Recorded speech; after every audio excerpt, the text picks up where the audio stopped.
I was reading Deuteronomy today, where Moses reiterates the Ten Commandments and talking about the Sabbath here. Anyway, I find it interesting. I used to be a meth addict, into bondage and sin. I couldn't quit it, couldn't stop it. Even though I wanted to, I was a slave to it. Anyways, God took me out of that because I called upon the name of his son, Jesus Christ, Yeshua.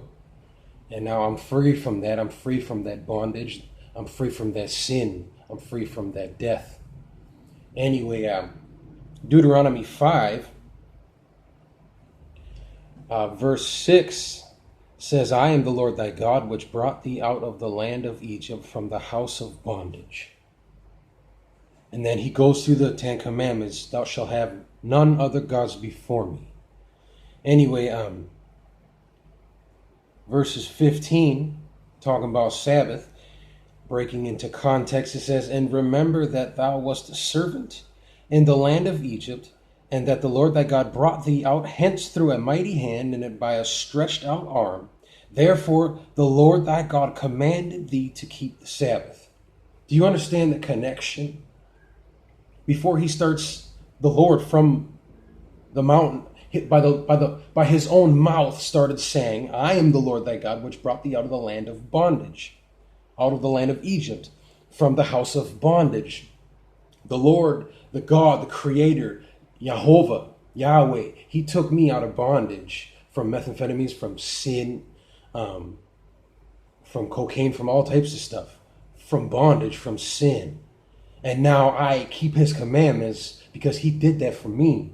You see, what's interesting, though, is that he says it again concerning the commandment in the Sabbath commandment. He says, I brought you out of the land of Egypt. And now I want you to remember that. I want you to keep the Sabbath day holy so you can remember that I brought you out of the land of Egypt, out of bondage, out of slavery.